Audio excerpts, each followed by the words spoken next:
I've been part of some pretty big deals over the years. Seven-figure exits, eight-figure weekends. I mean, the kind of numbers that just sound absolutely insane when you say them out loud. And most people, they hear that and they think, wow, that must have been the moment. That's when he felt like he'd finally made it. But honestly, that's not how it happened for me at all. So today, I'm going to walk you through the real moment I felt wealthy and the exact plan that got me there. Right? You hear these crazy numbers, and it's easy to think that's the finish line, that's the moment someone finally feels free. But what if the real moment, the one that truly fundamentally changes your life, is something else entirely? A number that feels, a lot more real, a lot more attainable. For me, this was it. This was the number, not millions, just $100,000 sitting in the bank. That was the very first time I felt truly wealthy, truly free, in a way those seven-figure deals never, ever made me feel. So, the big question is, why? Why this number? Well, hitting this first big savings goal, it's not just about the money. It's about this deep psychological shift that happens inside you. It is the exact moment you finally stop just trying to survive the day, and you're finally given permission to actually think about your future. Because before that, I was crashing on couches, I was sleeping in my car some nights, and this really shows you the daily reality of it. Before you hit this mark, your life is just this constant low-grade hum of anxiety.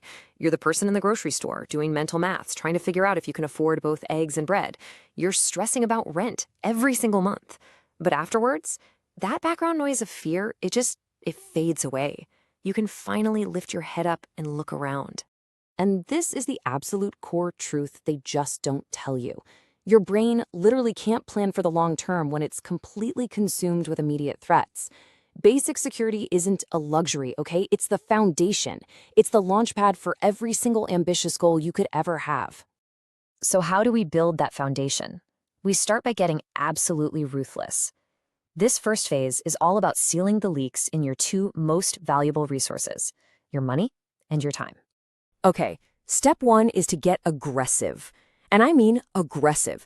This is not about skipping a few lattes. This is a complete lifestyle lockdown. Food, you don't eat out, period. Your schedule, you go to work, you come home. That is it.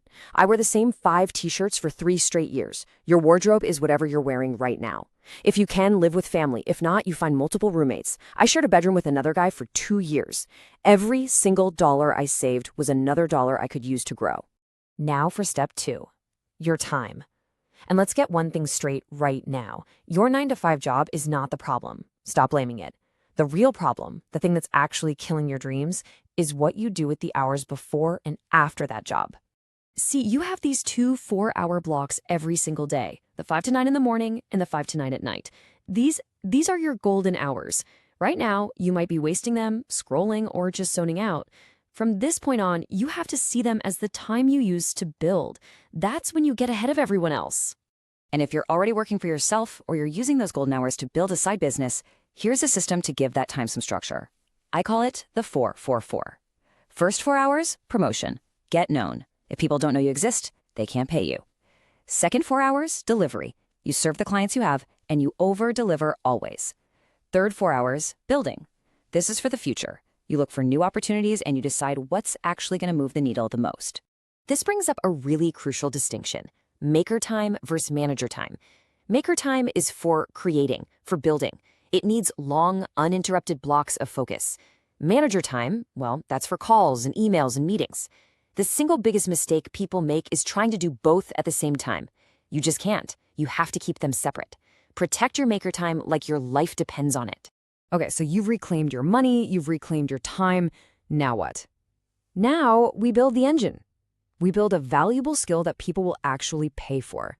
Now, the most crucial point here is this: stop trying to invent the next big thing. Seriously, the fastest path to real income is to find a skill that businesses and people are already spending money on right now. Your job isn't to create demand out of thin air. It's to find where the demand already is and then serve it better than anyone else. But what does learning actually mean? It isn't just consuming content, watching videos or reading books. Real learning is proven by one thing and one thing only: a change in your behavior. If you're in the same old situation but you have a new response that gets a better result, then you've learned something. Otherwise, it was just entertainment. So here's the loop for getting good fast. Don't just practice, practice smart. Number one, volume. You have to get your reps in. We're talking hundreds of them. Two, study the best. What are the top 10% in your field doing that you aren't? Three, isolate that one key difference. And four, implement it.